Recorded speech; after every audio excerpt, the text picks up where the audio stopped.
And a big, big welcome to everybody here today that has decided to be present with us for the Quad County time of us being better than ever together.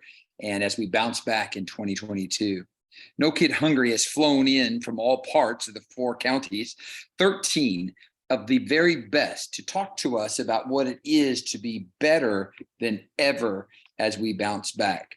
And so what we want to do is we want to start off with having our CNAP personnel, our front office personnel, introducing themselves. And so first of all, we're going to have from Los Angeles, she's going to come on board and she's going to talk to us. And be sure and read the housekeeping rules here. If you encounter any technical difficulties, please sign off and re-enter. You'll find your way. Attendees, every one of you are in listening only mode. If you have questions for the speakers, be sure and post those in the Q&A. And this webinar is being recorded and will be delivered to you via email in a couple of days with the presentations. All right, let's hear it from our CNAP personnel.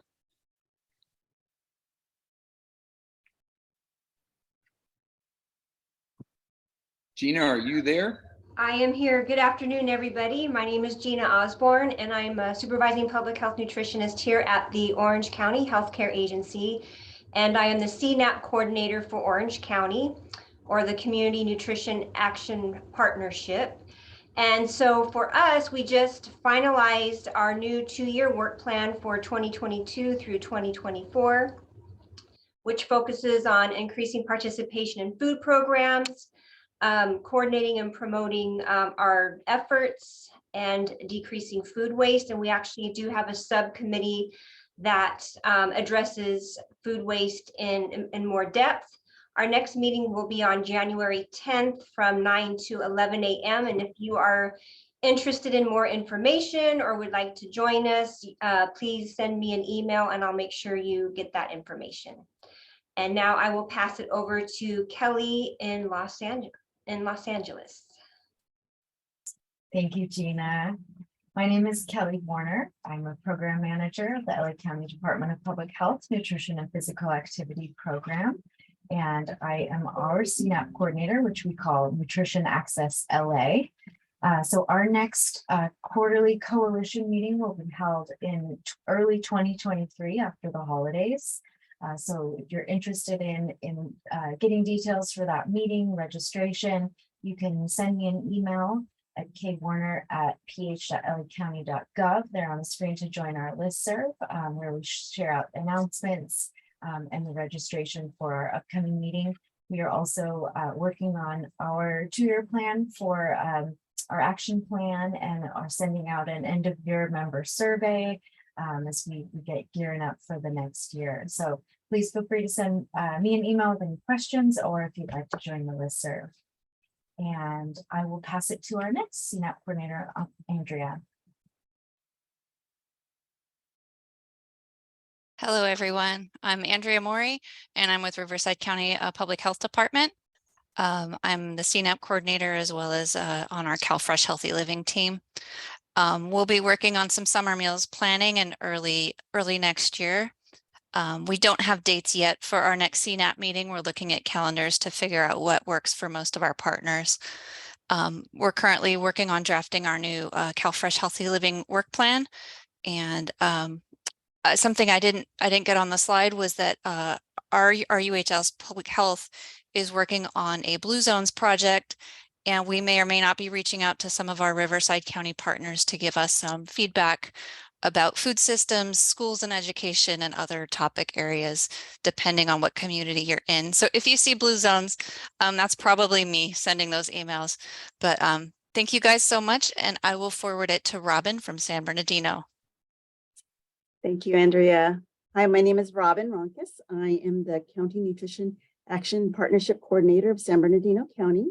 Some of our upcoming activities is that we do have a CNAP meeting tentatively planned, and it's in partnership with Andrea Morey from Riverside County. It'll be a joint meeting, possibly on Thursday, March 23rd in the afternoon from 2 to 3:30. Also, we plan to do a summer meals planning meeting in January because we know that it's really important to start early in summer meals planning. So that will possibly be on Wednesday, January 25th from 2 to 3:30. And then on February 7th at 1:30 to 3, we are working with our Transitional Assistance Department to host a CalFresh for College Students webinar and training. It's called Building Relationships with Our County Liaisons. And so we have a great program planned for that. And then I just want to say congratulations to many of the San Bernardino County who were the grant recipients for the Farm to School through the California Department of Food and Agriculture. And that is Rialto Unified School District, Upland Unified School District, Yucaipa Calamasa Joint Unified School District, and Old Grove Orange. So congratulations and thank you. And so I'll hand it back to Matt. All right. Thanks, you guys. You always do such a great job keeping us informed. And now walking to the plate with her big bat is Dr. Chef Betty Crocker, who is going to bring us up to speed on new policies and standards that are coming down the pike for us as the ball is being pitched to her. Give a big round of applause to Dr. Chef Betty Crocker.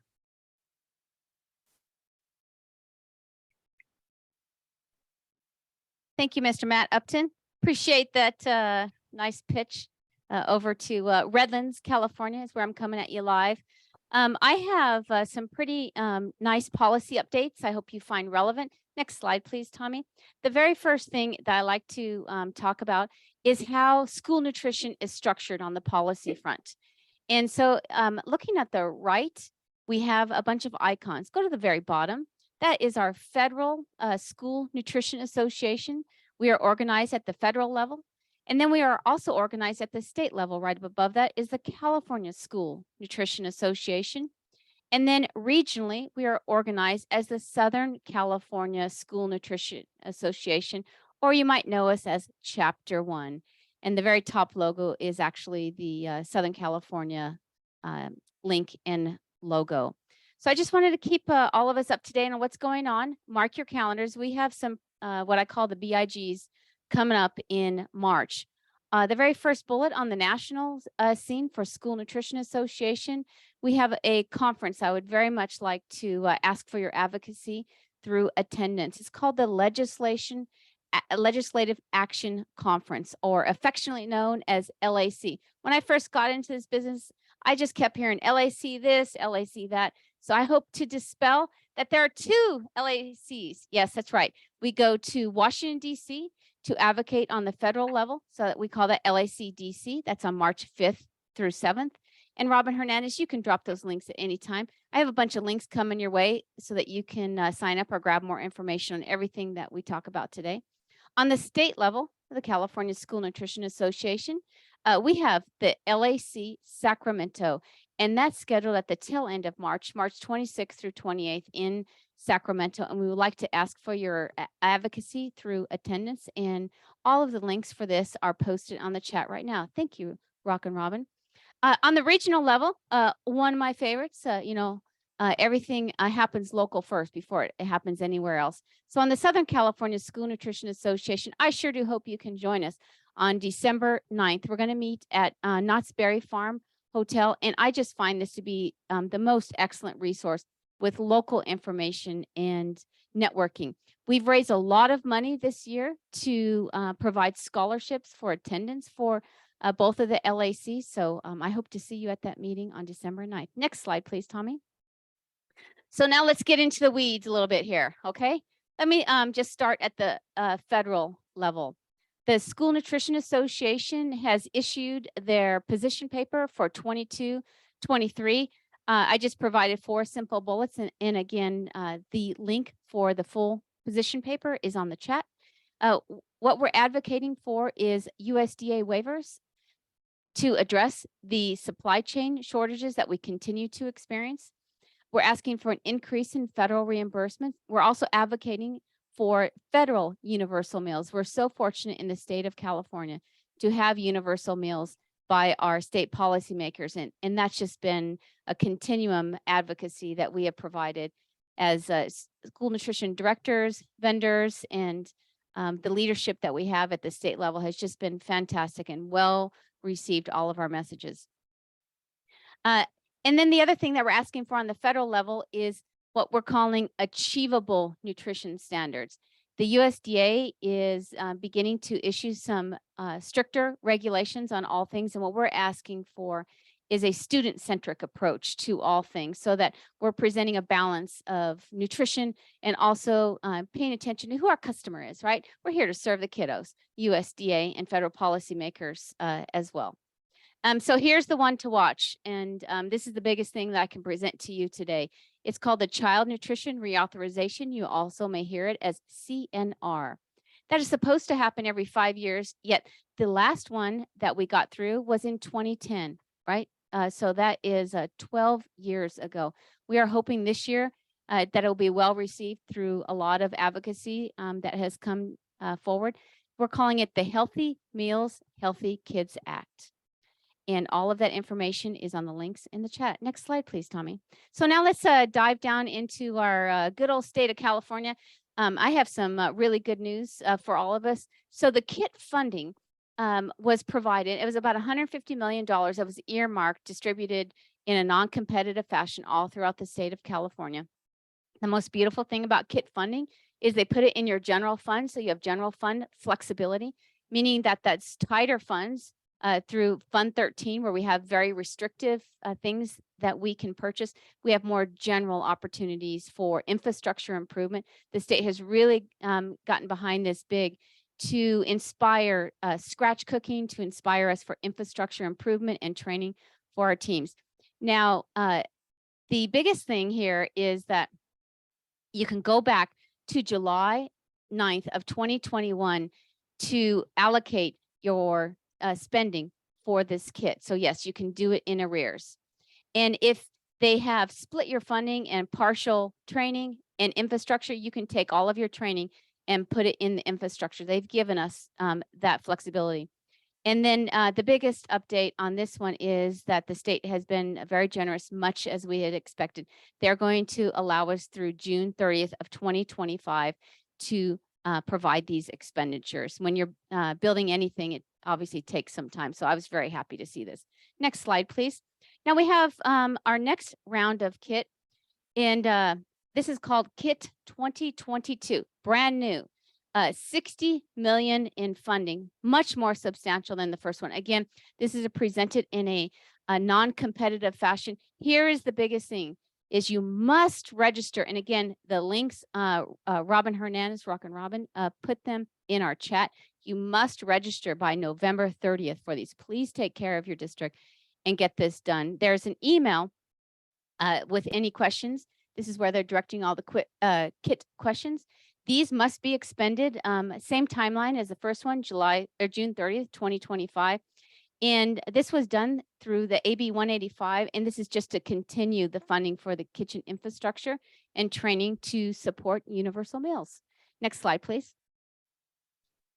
PEBT, it is here. Your families are receiving the PEBT. We are 100% CEP district, so all of my families will be receiving their PEBT card, and this is to cover the summertime. So if your families were enrolled last year, with the student was enrolled last year, they should be receiving the PEBT 3.0. If you are not CEP, then it is done by qualification of free and reduced. Your families are mailed the exact address that they report to the district, and that's where the state grabs that from. Next slide, please. And by the way, before I forget, on the PEBT, if you go to my website, which is also on the links that Robin provided, you can see how we've advertised it, and feel free to completely steal that. If there's anything I can do to help you, let me know. So we have 2 laws that have been signed into California that are going to impact us. The first one is SB 490.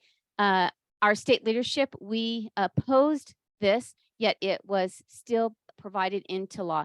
This just provides tighter stringency on all of the domestically purchased products, including our agriculture products of produce is one of the things that we're very concerned with. That we may see an increase in our produce prices. Continue to watch all of your CDE emails for continued guidance on this. This is just a little bit foggy right now. Next slide, please. very much similar, yet this one is AB 778. And this one is looking at advocating for the purchase of California goods. So as a district, these are just stronger regulations to make sure that we are purchasing California goods first as a priority. And there's new bid language that is provided in there. Next slide, please, Tommy. And just like that, at 9 minutes and 26 seconds, I am done. Please reach out to me if you have any questions. And I really hope to see you at the Chapter 1 meeting on December 9th, maybe in Sacramento and Washington, D.C. too. Mr. Upton, I believe the pitch is back to you, friend. All right. Dr. Chef Betty Crocker has got herself on first base. And now dropping the rosin bag is coming to the plate, Stella from Azusa. And she's going to talk to us about what's cooking at Second Chance Breakfast. Come on deck. All right. Thank you again for having me. Hello, everybody. My name is Stella Ndahura. I'm the Director of Nutrition Services for Azusa Unified School District. And I will be talking about a few things we are doing as we are bouncing back into 2022. Tommy, next slide, please. So we are located in the San Gabriel Valley, and we are a proud member of the San Gabriel Valley Cooperative. We are 88% free and reduced, and we are district-wide CEP. We have roughly 73 employees. I'm the director. I have a culinary background and a food service management background, and our assistant, Anne Moore, is a registered dietitian who has newly joined us from the state. Actually, she used to be a CNCA. And we do have one position that we have taken to our board for approval for a district chef, because our plan and vision and goal is to implement more scratch cooking in our district and reach that 40% that the state shared with us if we are going to receive our KID funding. One of the things we have done this year as we bounced back was to reintroduce our Second Chance Breakfast. And we have advertised this in our community, our stakeholders. We talked to our board about this, and we are beginning to see the results of our hard work. Breakfast participation has increased almost 45%, and we are talking about high school as well. In the past, breakfast participation at the high school was at 23%, 18 to 23%, and we've seen an increase of 45% using Second Chance Breakfast. Next slide, please. So one of the things that we did to promote our program when we came back this school year was to print a parent guide and mail it out to each household, letting the parents know what we were doing, what was new in our program, the interesting things we were highlighting, especially the new menu items, and also highlighting breakfast, because we wanted to really focus on increasing breakfast participation. This flyer that we sent home was translated in Spanish as well, because we have a high percentage of Spanish-speaking families in our district. And it was also posted online and on our district website. Next. So what time do we offer breakfast? We offer breakfast before the bell, between 7:30 and 8 for the elementary schools, and between 8:30 and 9 for the high schools before school starts. At the elementary schools too, we have an option to offer breakfast during recess. This normally happens between the hours of 9:30 to 10. And at the high school, we offer Second Chance Breakfast during passing period. And one of the pictures you see here is our elementary school students coming in for Second Chance Breakfast. Next slide, please. We do carts as well. So for the schools that can't have the kids coming to the cafeteria at that time because they may not have a custodian handy to clean, we do offer a cart outside, and the students can walk up to the cart and pick up their breakfast. At the high school, which is the photo on your right-hand side, these are the students going through the cafeteria during passing period to pick up their breakfast. And we have 2 employees monitoring this section. One of them is taking tally counts to make sure we are getting our counts accurate. And the other employee on the other end of the line is actually using our point of sale system. Breakfast, we put all the components in the bag to ensure that we offer the students a reimbursable meal, because we only have 10 minutes to make this work. And sometimes we just get a whole lot of kids coming through the line. So we have to make sure we are fast, we are efficient, and we have all items available. Next slide, please. So the data showing our participation increase, as I mentioned, it was 45%. We implemented a new point of sale system, Titan, this year. So we had some challenges at the start, but we've made it work. And this is where I got the numbers that I'm sharing with you. Next slide, please. These are the numbers. Last year in October 2021, 34,978 breakfasts were claimed. And this year, October 2022, our claim is 50,742 breakfasts for the month of October. So you can see where the percentage increase of 45.07 comes in. And we do have declining enrollment like a lot of other districts, but we are making it work, and Second Chance has been that magic that we needed to increase our breakfast participation. Next slide, please. How did we do this? Of course, we are grateful for Universal Meals in California and CEP, and also offering 2 breakfasts, one before the bell and the second chance during recess and passing period. We have focused on marketing and promoting our breakfast to our key stakeholders and the students. But it was also very important to us that we got team buy-in. At the beginning, when we introduced this idea to our team at the back to school meeting, most of them were not very enthusiastic, but once we showed them the figures and our potential, we got their buy-in and we were able to make it happen.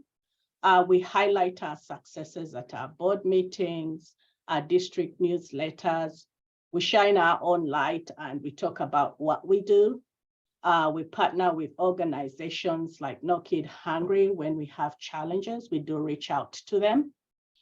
We attend coffee with the principal meetings to talk to our parents about breakfast and actually offer samples for them to try the items we serve. And we do also do student testings to put into consideration the preferences of our customers. Next slide, please. Some of the breakfast items we offer. I know that there's a lot on the plate, but we make it work. We are very mindful about our food costs. We are very, very mindful about food appearance. The photo on the top right-hand corner, we worked with a local bakery to bake that breakfast bread for us. It's whole grain for Halloween. We wanted to make sure that we took care of our little ones and gave them something different and something that was part of the theme that day. So we had that breakfast bread with the spiders. The spiders are not edible, but it was interesting to see the students' reaction. Next slide, please. So one other thing that we are doing is we are cooking. We are cooking from scratch. We are using our kit funding to begin scratch cooking. In this picture, we are having a pozole made in our central kitchen facility from scratch. That's one of our team members, Martha, who gladly shared her grandmother's pozole recipe, which we had our dietitian revised to meet the nutrition standards, and we cooked it in our central kitchen, and it was a hit. I had no idea how much students liked pozole until I visited the schools to see what the reaction was the day we served it. Next slide, please. So this is a little video about how the whole idea of pozole started. At the beginning of the school year, we had a back to school team meeting, and we had a healthy Iron Chef challenge where we asked all our team members to get in groups and make a pozole from scratch. And Tommy, you can go ahead and play it, and I'll talk about it after. Chefs are getting ready. Maria, can you please share a little bit about what's going on here? We're doing Iron Chef and we're making pozole and we're gonna win. Good. Amy's cutting fresh cilantro. Danielle is doing cabbage. And chicken production going on here. So Tommy has shared a link where you can find the whole video. It's a 5-minute video, but we just gave you a clip.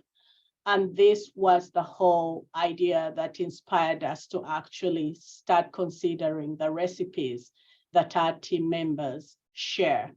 This recipe was shared by one group that won the challenge, and we went ahead and revised it, and we served it to the students. Of course, we had judges, our superintendent, our board member, and our CBO were part of the judging team. That's the left, the photo on the right-hand corner. And the winning team actually got a prize too. But we highlighted teamwork. We highlighted creativity and scratch cooking as well. How well did they present the item? How good were their knife cuts? So those are some of the things that we are using with our funding and beginning to really implement and focus on more scratch cooking in our district. Next slide, please. So we will hire a district chef. Actually, that's in the works. We are providing ongoing staff training. So every professional development day, we do some kind of scratch cook training with our employees. And we started with basic knife skills as well. So our district is also recognizing skills and closing down 5 school sites. So we are in the process of closing down 5 school sites in our district. We are going from 16 schools to 11 schools. And with that, we are considering restructuring and reorganizing our department with the idea and the goal of scratch cooking in mind.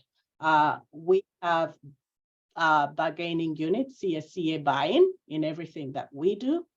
And we are requesting our board to invest in a brand new central kitchen. The central kitchen that we have is pretty old. So we are hoping that when we close down those 5 school sites and they sell off some of these properties, they'll be able to reinvest that money in a brand new central kitchen for our department.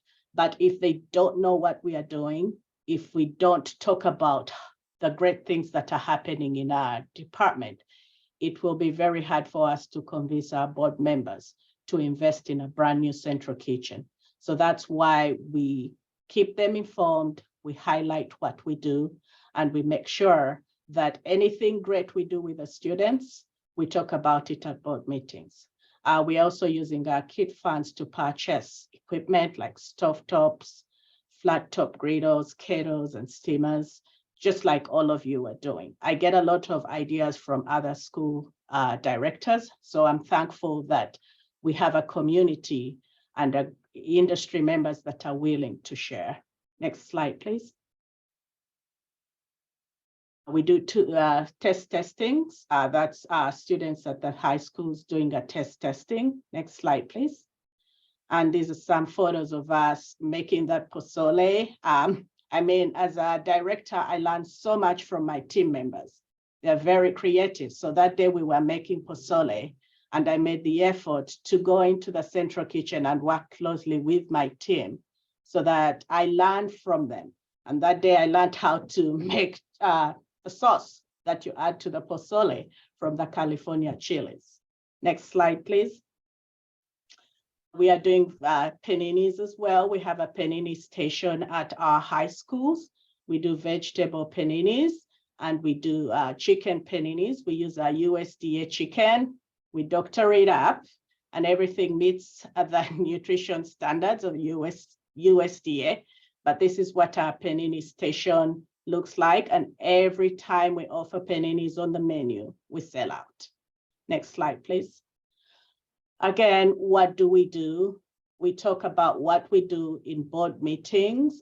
You see the information, a bulletin that goes out, what highlighted homemade pozole. We have the students send photos when we do interesting things. We go out and take photos, and then we work with our communications director who posts our program and the great meals that we offer on our district social media pages. So we keep the word going out there. Next slide, please. And we are not afraid to try. We learn from our errors, we revise our recipes accordingly. On Halloween, we tried black spaghetti. We colored it with squid ink. I got nightmares about that night before because I didn't know how the students were going to receive that. But I must say it was a pleasant surprise. So we learn from our errors, we revise our recipes accordingly, but students are willing to try. Don't be afraid to do things because you think as an adult you don't like them. Your students are willing to try things. I was so surprised that elementary students wanted to try this black spaghetti and it ended up being a hit. Next slide, please. We make salads. That's a Cuban bean salad that we made from scratch, and we used USDA corn and black beans. We try very hard to use all our USDA foods because we need to keep our food costs down. As well. So those are garlic breadsticks that we baked. That's one of our food service 3 workers, Mary Jane. She was very proud of her breadsticks and sent me a photo of how good they taste. And I will go ahead and wrap up, but just wanted to share what we are doing, how we are using our funding, and what we have done to increase breakfast participation in Azusa as we bounce back in 2022. Thank you so much for having me. Stella, thank you so much for advancing our player, Dr. Chef Betty Crocker, to second base, and you're now on first base, and we are all hungry from everything that you've demonstrated and shown to us. And now coming to the plate to show us what's going on in partnerships is Ksenia from Upton. Give her a round of applause as she comes to the plate. Love the baseball analogy, although I don't understand it. Thank you so much, everybody. You guys are such inspiration. Oh my gosh, Stella, I am definitely coming to see you and taking my entire team. Thank you, Betty. Thank you, Matt. And thank you, Rocky and Robin. So we're from Upton Unified School District. I say we because we actually have 2 people speaking with me today. And we're going to share about connecting, such a great theme of this meeting. And we'll go ahead and get started. We're in Upton Unified. We're located in beautiful foothills, 10,000 students and 56% free reduced, and we have K through 12. Next slide, please. Okay, so today we're just going to cover 3 things. We're going to talk about connection. So we'll talk about trusting and connecting, staying visible, and including and celebrating your team. Next slide, please. Okay, so trust. Trust is a big deal in our department. We decentralized everything, meaning if there is a problem, if there's a question on a site level, I reroute my questions or the questions to my team. I let them handle if there's substitution, if there's an item creativity, thought process needs to happen. I work with my team and I let them come with solutions to me.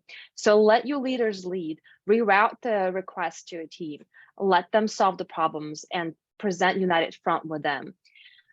Coach if necessary, but really just let them speak directly with the principal, with the parent, and with the teacher. I trust them. I believe the most important job that I have as a director is to hire well. If I hire well, I can spend my energy and my the capacity that I have on things that matter and not, spending 99% of my time on that 1% employee issues, right? That takes so much time. So hire well. I'm not just hiring based on experience. The biggest thing I'm looking for is, yes, the experience, but also what kind of a human are you? How am I feeling about this person? What kind of behavioral questions can I ask them so I get a feel for this person? So also connect, spend time, listen, and find out what is happening at your site level. Are you, I used to be like, kind of shy, I guess, to come out there and to be on every single day with my team. So then I realized, like, I don't want to be some like obscure, bossy pants over there as a director. I want to be here a level with my team. So I just go in the kitchen, I listen, I make sure everything is okay. But there's no substitution for spending time with your team and just listening.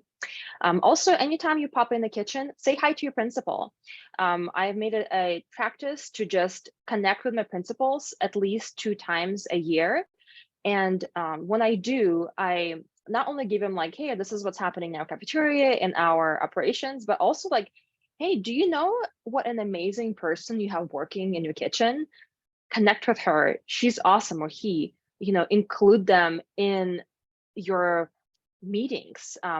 Just invite them to your leadership retreats. So whatever it is you guys have, make them known in your community, because whoever it is working is an incredible person.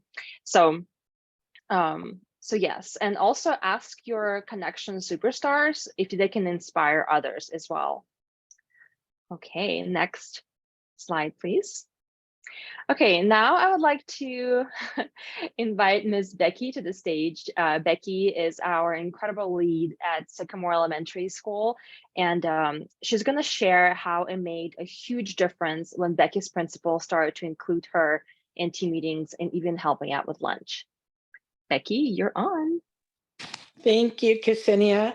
I'm so excited to be here. This is really interesting. And I know that one of the things I realized is that at the end of last year, I wasn't feeling like I had the connections that I should have had. Excuse me. So I had some teachers who would walk by my kitchen window and look the other way and not say good morning. And so that was bothering me. And I had a relationship with my principal, but it wasn't as good as I wanted it to be. And the key and the real big deal was one day I walked into the staff lounge, and one of the teachers looked at me and said, "May I help you?" And I was like, defeated. So I left and I said, "No, you can't really help me." So I had a conversation with Ksenia about it. And after thinking about it all summer long, I thought, you know what, this is on me and my attitude and how I present myself and who I want to be with my principal and with my teachers. And I went back this year and went directly to my principal, and I had a list of things that I would have asked her to talk to the teachers about. And what she said to me is, "Would you like to talk to them?" And I said, "Yes, I would." And I get really emotional about it because I hadn't been asked before. So I felt like already it was a big difference for me. So I went and I talked to my teachers and I had the whole list, and I'm sure I went past my time limit. But one of the little things that I was talking to them about was field trips. And like, when you're going on a field trip, make sure you tell us, because sometimes we're blindsided. And this year has been so much better. They have been coming to me and letting me know the field trips, in 2 weeks and so on. But one teacher came to me in September and said, "Becky, I have a field trip." And I'm like, "Okay, when is it?" And she said, "It's in February." And I was just tickled. I thought, that is so sweet that she, cared that much. So that was touching to me. My principal has been really great this year. I asked for a little bit of help one day when we were really busy and we didn't have enough hands on deck. And she came out into the salad bar and she said to me, I'll hand the kids the milk, or I'll ask them if they want milk. And I said, okay. And she was saying, do you want chocolate milk or do you want vanilla milk? And she kept on through the whole lunch, and I was just giggling. I didn't want to correct her right then and there and say, that's 1% milk. But she just was participating, and I loved it. And we got a laugh out of it. And she's been in the lunch area so much more. The other day, I caught her out there sweeping, and I was like, oh, I don't have to do that. Thank you so, so much.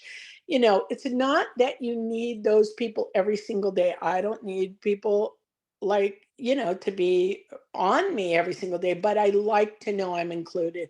I like to know I'm a part. I'd like to know I make a difference. I have my core group.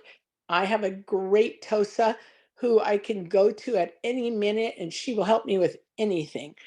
And, you know, and others there, and there's so many that it's just a great place to work. But just putting myself out there, I think changing how I saw the whole place has made a big difference this year. Thank you. Becky, thank you so much. I'm clapping. I think everybody else is too. Thank you so much for your bravery. I'm going to start crying too, so that's okay. Thank you so much, Becky. I have another story that is a little bit different, but kind of more of the same. Lisa Cabrillo, she's our rock star, connection superstar at another elementary school. And her superpower is just going out there and making herself visible on the school campus. She helped to design a bell schedule.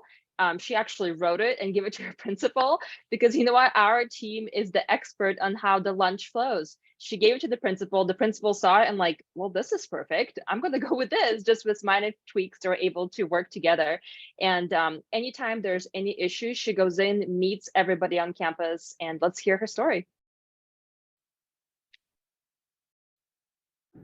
Hi, my name is Lisa Stewart. I am the Nutrition Lead 1 at Cabrillo Elementary School for Upland Unified School District. My director, Ksenia, asked me to come and share with you today my story about how I've gotten involved on my school campus and become part of the family here at Cabrillo, which is what we call ourselves. We'll start with last year. We found out we were going to be using lunch numbers with our kids. So I was trying to figure out how can we collaborate to create a new lunch schedule that's going to work with lunch numbers so the kids can learn the numbers efficiently and the flow of lunch. I have a very busy principal, as we all do. So I took it upon myself to make a lunch schedule. And I did this mock lunch schedule, presented it to him, and wonderful collaboration happened. And we had a great lunch schedule. And so far this year, it's been wonderful. I also took it upon myself to go and introduce myself to our new teachers. We have a whole new team of 6th grade teachers. I wanted the teachers to know me, and in case they had any concerns or questions, sometimes we run into issues with kids even in the cafeteria. I love what I do, and it's important to me to be involved with my kids and get involved on my campus. So I encourage all kitchen managers to get involved and be part of the families that they work for, and that way the kids also get to see their face out there being involved. Thank you so much. Thank you. I know our time is up. Just the 2 last things I'm going to share with you is volunteer to present at your board meetings. Don't wait until you're asked to present. Just ask if you can be at your next meeting. We do one quarterly, one at the Farm to School month in October, another one in March. And if we have a random one, we'll do that one too. This one was our students were doing a waste study. It was student-led, and we wanted to present on it. Get involved in all your committees on campus as well. Next slide, please. And the very last thing I'm going to mention to you is celebrate your team. Yes, I use my own money to buy things for them, and I don't care because they deserve the world, and I want to give them the world. Flowers. I got these really cute encouragement cards where I write on the back of them, they literally have like one for every occasion. I write the little note and then I give them a $10 gift card. It used to be 5, but now it's 10 for Starbucks. Give that to them anytime you see them doing some amazing work. And school lunch hero day last year, we had wear your favorite apron to work, and we had superintendent involved and posting on social media as well. Thank you so much. It's been a pleasure with you, and have a beautiful day. Thank you, Ksenia. You and your team have done it again. You've advanced the players, and now we have 3 people on base, and we have this cleanup hitter coming up, Orlando from Anaheim Union High School district, and he is going to show us what it's like to hit the ball after you have taught us how to connect and move along. Thank you, Orlando, for being with us. Thank you, Matt, and thank you to the Quad County Collaborative for putting this incredible event together. I'm not sure, Ksenia and Becky and Lisa, you guys are amazing, and it's going to be, you're a hard act to follow. I want to thank you for being so incredibly inspiring. It's been really, it was really incredible listening to you guys. You could go to the next slide, please. Just give you a little bit of information about Anaheim Union High School District before I get into in talking about kitchen infrastructure training funds. We're a district of about 43,500 students. What is not really known about Anaheim Union High School District is we are actually a K-12 program, and we are the school food authority for the Anaheim Elementary School District, and we also have a charter school. So we have 8 high schools, 8 junior high schools, 2 7th through 12th grades, a continuation high school, 23 elementary schools, and a charter school. Have a budget of about $26,700, $26,700,000, and I have about 278 employees.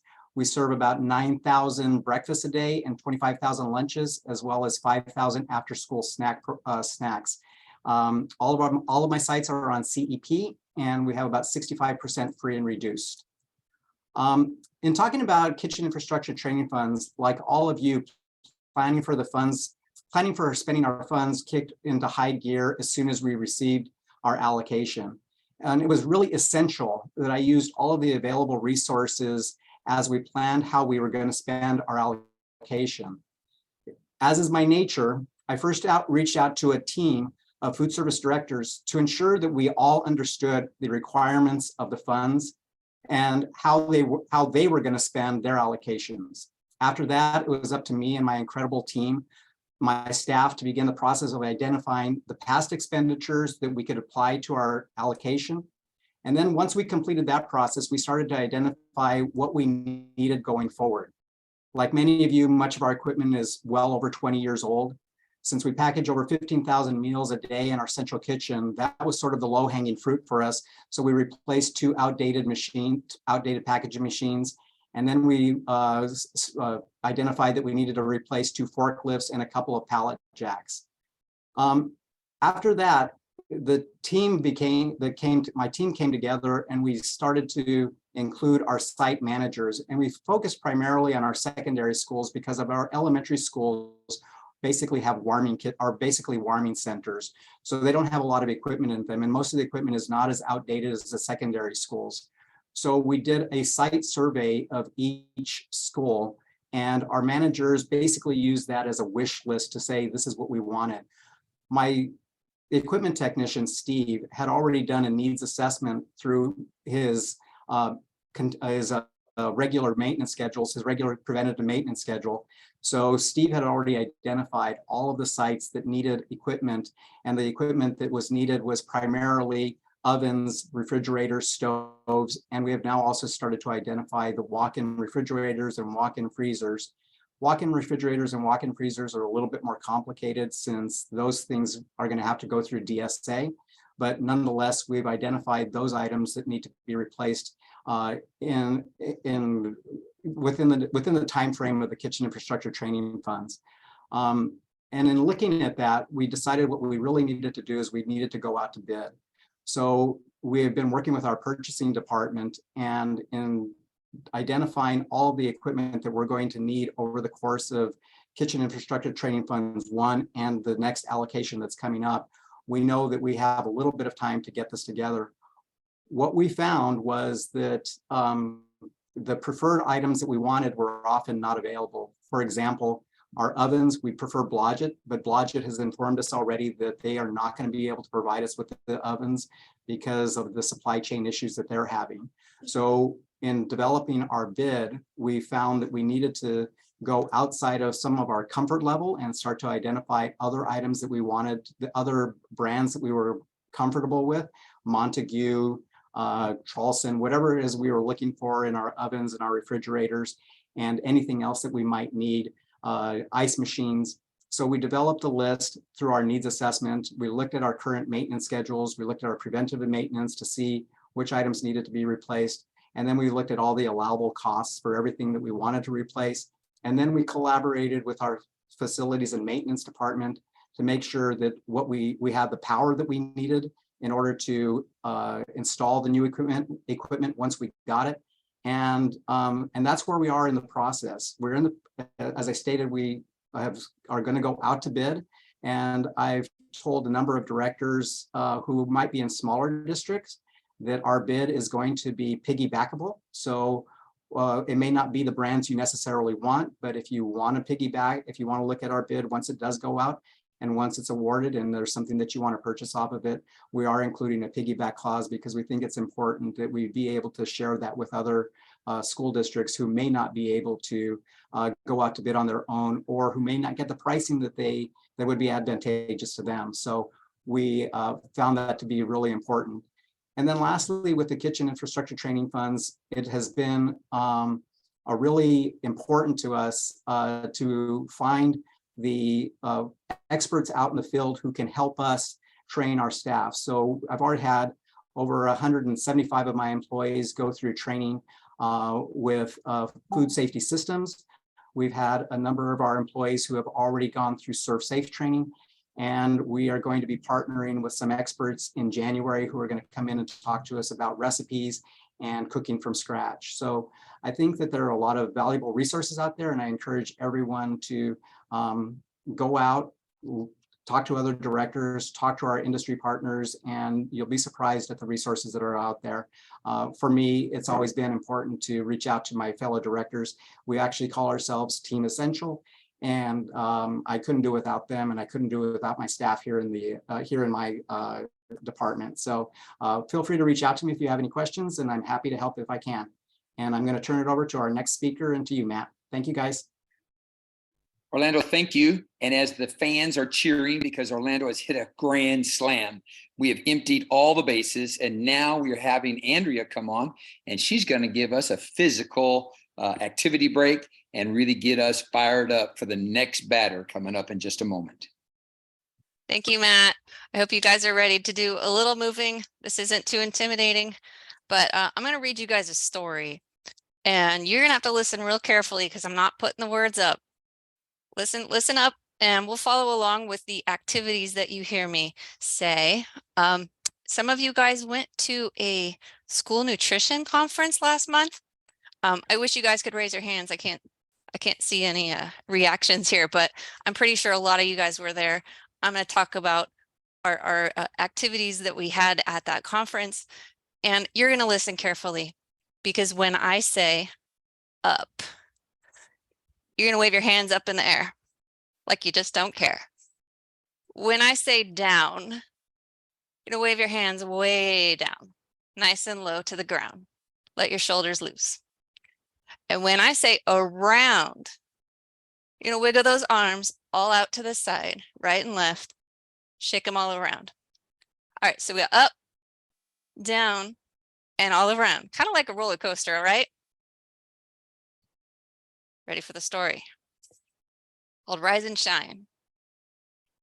On a Sunday, Thursday morning, school nutrition professionals from all around California woke up and made their way down to Pasadena for the annual CSNA conference. The theme was Rise and Shine, y'all come eat, and they were up for a very lively experience. This meeting was just after National School Lunch Week, and all around the state, schools were fired up to celebrate student meals. With barely any downtime In between, the agenda featured many presenters, including Upland Unified, Downey Unified, and encouragement from guest speaker Matt Upton. Once they got around to the hard topics, everyone was down to share in critical conversation around what's up in their districts. There were talks about innovative practices around the state, upcoming federal legislation, and policy proposals that were kicked back down for revision. Attendees gathered around tables for informal discussion and drank up all the networking. Outside, many district teams walked up and down the stairs to pose for photos. Others enjoyed nice walks around downtown area of Pasadena for some fresh air and exercise. As the conference festivities wound down, staff and managers left with new energy and creative workarounds for all the uphill struggles that they might face down the road. They were grateful for the time to make new friends and reflect on their fulfilling careers, getting up early every day to serve children their healthy meals. Until the next conference, we hope to see you all around at our upcoming QCC meetings. And that's it. Thank you guys for shaking it out with me. And I'm going to turn it back to Matt. I love that. Now you've got all the players and all the batters all excited. And we're going to invite Missy to come up. She's going to get us back on base. The score now is 4-0. And we have Missy coming up from Jurupa. Hello. Thank you, Andrea, for that moving about bit. Got me going. I'm a little under the weather today. So excuse me if I sound like a young child going through puberty. Anyway, my name is Missy Poirier. I'm the director here at Jurupa Unified. Just so you know where we are, Jurupa is kind of right next door to Riverside. We're a little ag community where our students really like their meat and potatoes. As you can see, I tried to make a salad, didn't really work out because my students really want meat and potatoes. We have a small fraction of students that enjoy a salad or a vegetarian item, but it's truly about 1% of our total population. So with the KIT funds, I'm focusing more on the masses and trying to, excuse me, change the perception of what school lunch is here in Jurupa. The biggest barrier that I see in Jurupa coming in, I've been here for a little less than 2 years, is really the mindset of the students, the parents, and the staff. They see school lunch as quote unquote government food, and they equate that with lower quality. So I really want to change that. I'm here to make that change and show the staff, the students, and their parents what school lunch really can be and what it should be. Even though we are heavily regulated, we can still make amazing meals. Next slide, please. So I'm a firm believer in doing what you love. I first saw this sign, do what you love, at a bus stop in New York City, and it spoke to me. It really did, because I do what I love. And so it's not work. It really doesn't feel like work for me most of the times. Yes, there are times when you're in an AR and whatnot that it feels like work, but mostly it really doesn't feel like work. It's passion for me.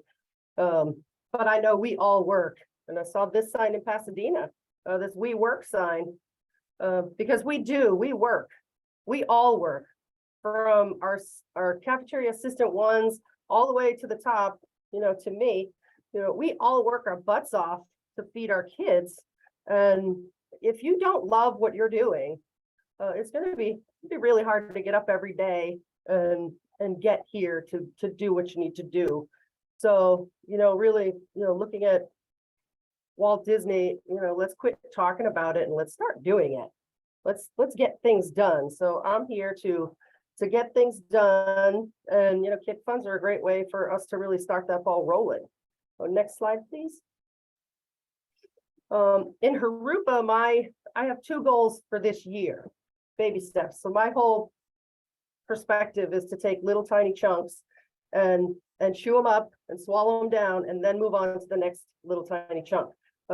Because if you make slow, steady progress, that's where you're really the rubber's gonna meet the road. It's consistent, and kids need to see consistency. There's a lot of change, and if we change too much all at once, everybody will revolt. So I just little chunks.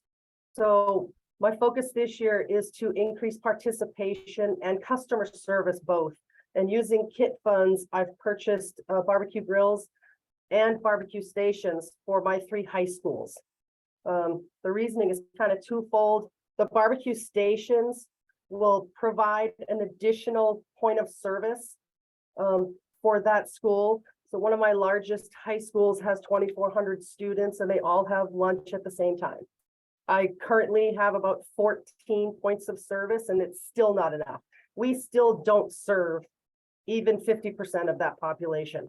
So part of the reason for getting the stations and the barbecue is to bring the kitchen to them, so that they can see their food being cooked, they can hear it sizzling on the grill, they can smell it, and it creates this atmosphere almost of an outdoor restaurant for them. And at the high school level, that's what you really need to get them interested in coming to lunch. The only days that I really have like super duper participation is pizza day. They all love pizza, and we get pizza from a local company, so it's a well-known local company here in the valley, and so they bring in the numbers, but I want to bring in the numbers with other things, so I want to bring in those grills and really get the kids excited about it. For the elementary and the middle schools, I've purchased a traveling barbecue grill, so it's a grill trailer. And I'll be able to take that to the schools and do a barbecue once a month for those sites. And, that is going to start getting those kids going and wanting to come to lunch. In the elementary schools, it's a little easier because they're younger. And so they just kind of go to lunch because that's the next spot for them to go.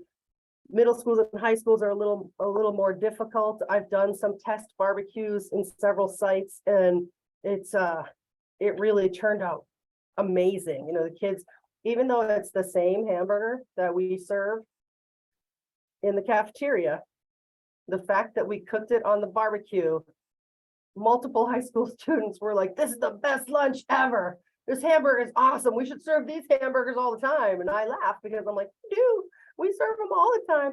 They don't know it, but it's okay. It's that experience really that draws them in.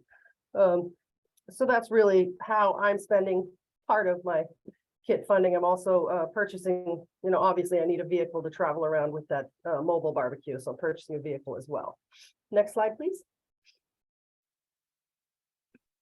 So here's some pictures of what's coming. So when I say I've purchased it, I put that PO out and it's in the works. And we all love the supply chain because all of this started, back in August and September, and I still don't have it yet.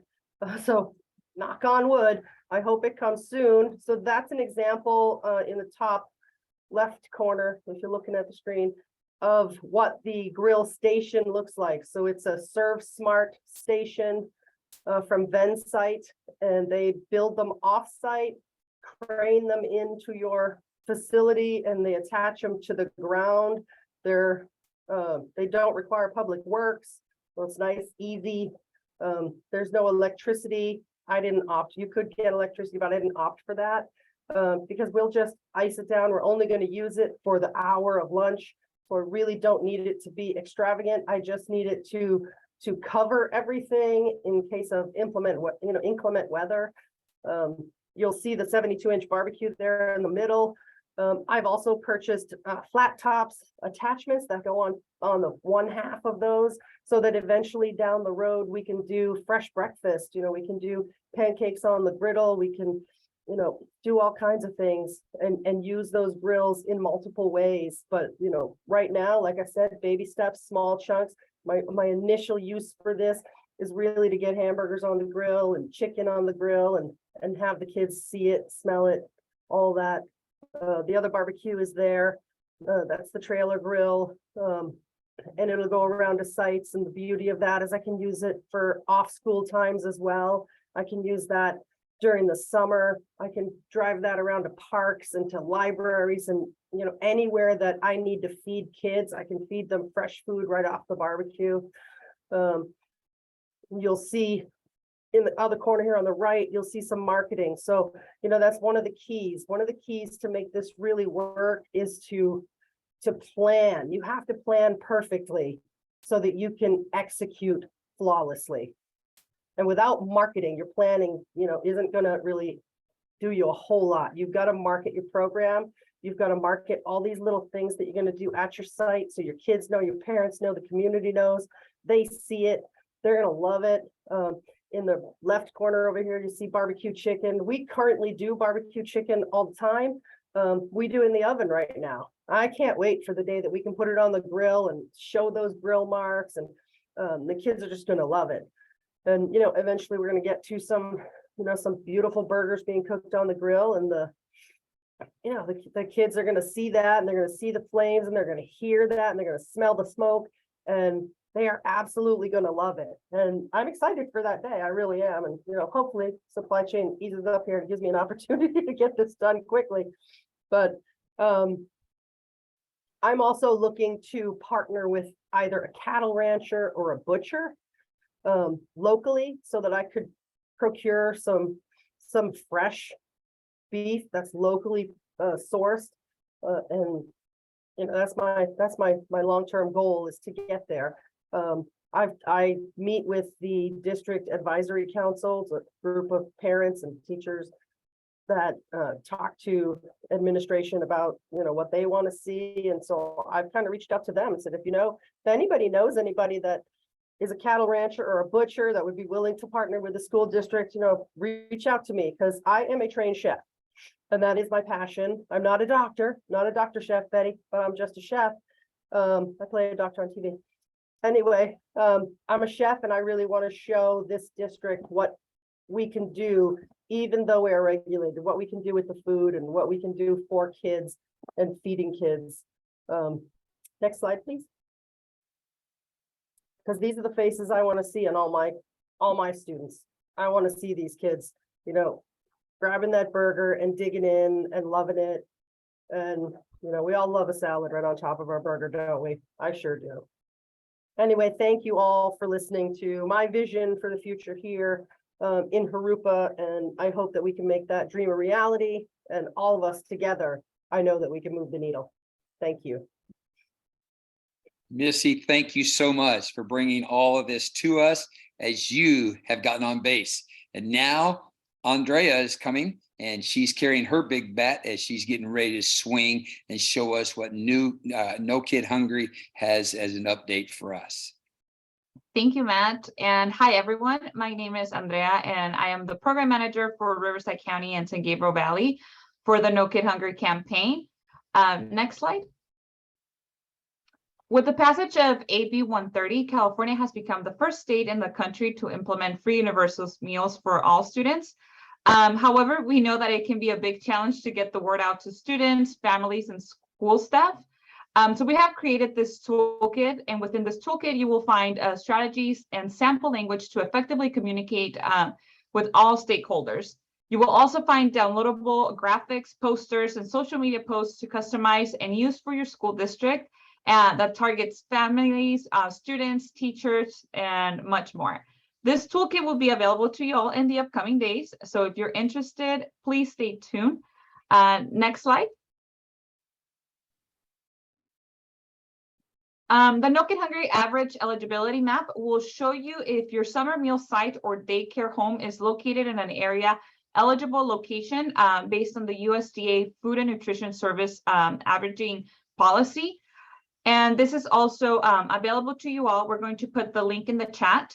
And the addresses located in the orange meet the 50% free and reduced price eligibility requirement and are area eligible. Addresses located in the blue area are area eligible through the use of averaging with the state agency and the FNS regional office approval. This toolkit or this source actually includes also a user's guide that will help you to interpret the map and show you how you can use the data to provide the data provided in the map to submit a request to your state agency to get the site formally designated as area eligible. Next slide. Another really cool thing that we've done recently is that in May of 2022, with the support and expertise of FM3 research, we found out what middle and high school students think about school and community meals by interviewing 1,000 teens across the US. Our goal was threefold. It was one, to better understand teens' perceptions of school and community meals. Two, to determine if and how schools are working with teens to improve these programs. And three, to find out how much teens want to be engaged in improving school and community meals experience. Next slide. As you guys all know, we have been mentioning for quite a few webinars, the COVID-19 pandemic reminded us about the critical need for school meals, especially for those families who were struggling to make ends meet. But before the pandemic, 59% of teens said that they ate school meals every day. And across the country, 52% of public school students are eligible for free or reduced price meals. According to our survey participants, more than 4 in 5 teens said that the school meals they ate were free or reduced priced, and most of the teens that were surveyed said that they were likely to get school meals despite the stigma that these programs are only for low-income families. Next slide.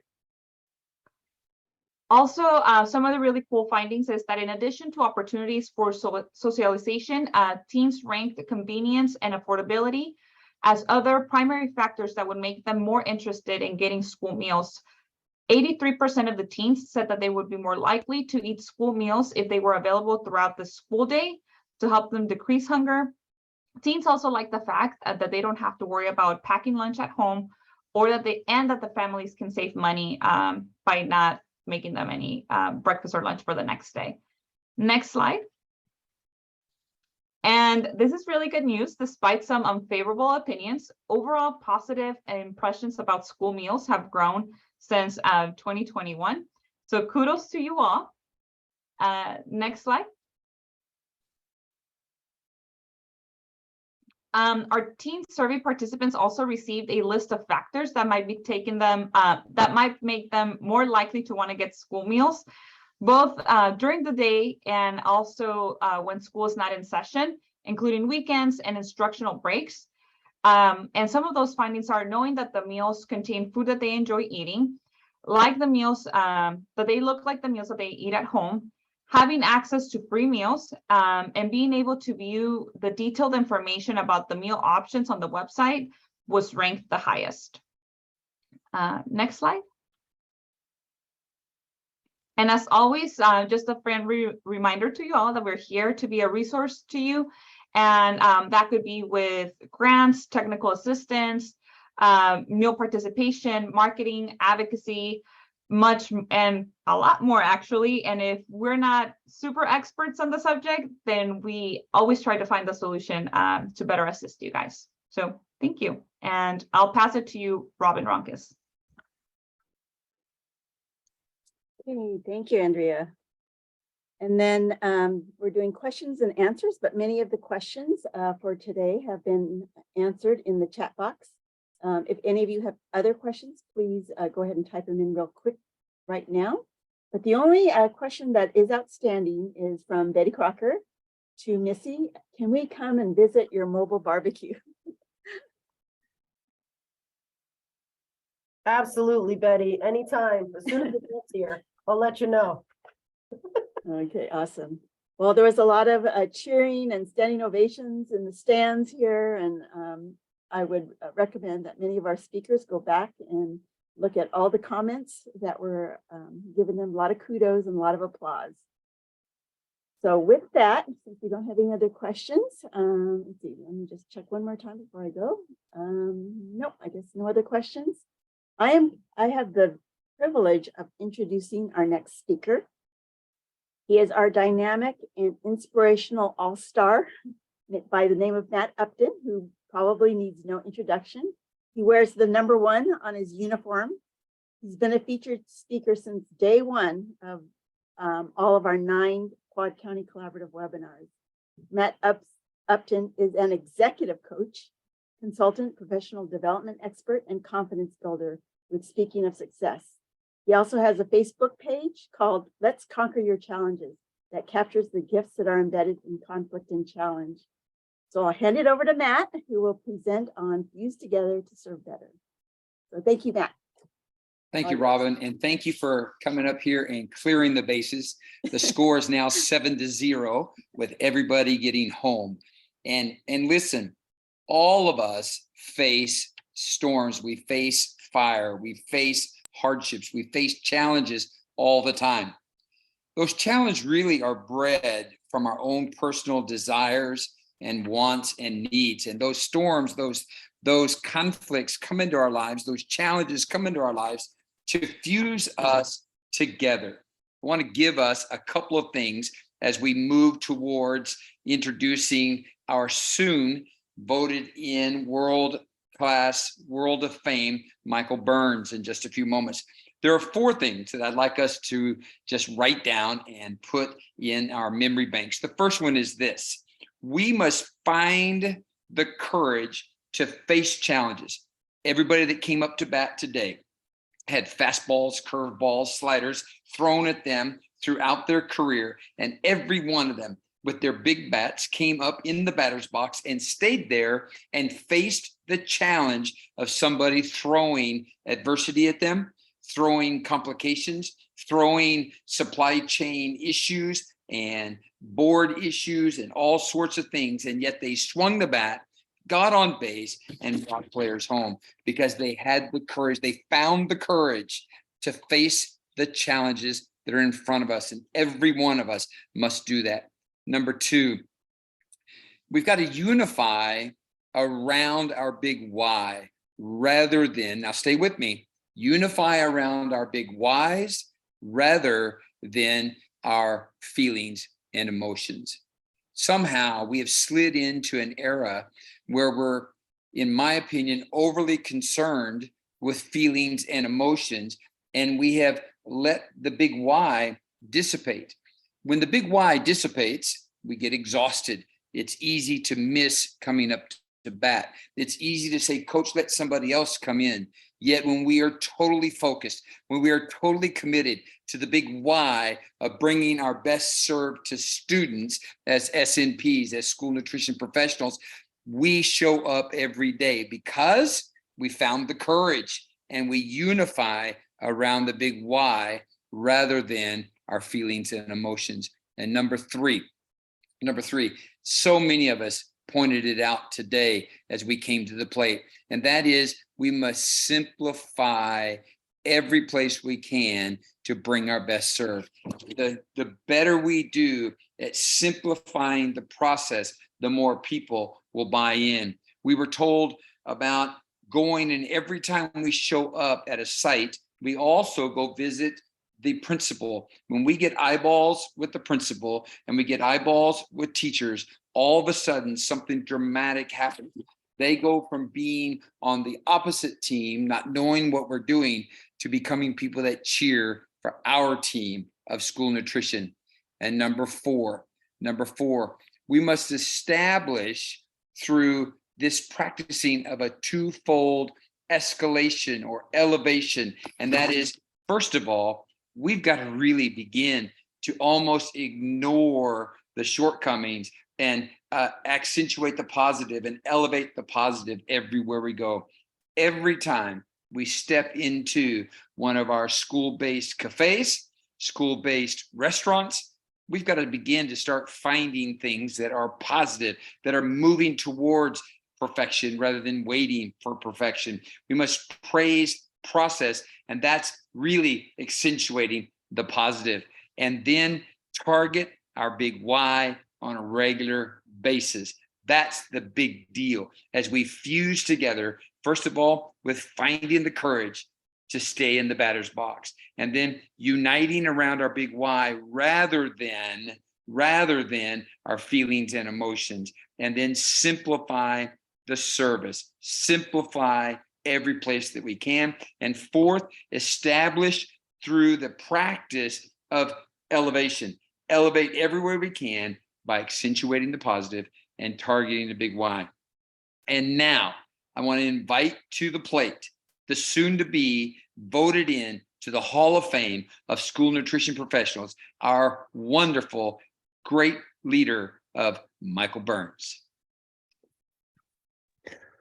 Matt, that was awesome. You're awesome, Matt. Thank you so much. Wow. This information today has been mind-blowing. We want to thank our panelists who donated their valuable time and knowledge. When we learned so much today. Stella, your second chance breakfast was awesome. And the pozole, I'm ready to go over and try some. Missy and Orlando wowed us with the creative kit strategies. And, Missy, your barbecue with the pulled chicken, man, that looked very good. So I'm going to steal a lot of ideas. And Matt, you taught us how to fuse together. Thank you so much. These and the other presenters have gave us inspiration and made us better than ever. And we are bouncing back together. There was a minister who once said, and his name is Halford E. Lucock, no one can whistle a symphony. It takes a whole orchestra to play it. So with that, I want to thank everybody. There is going to be a survey coming up. So thank you, everybody. I want you to give us some feedback and complete the survey once the webinar ends. Thank you to all.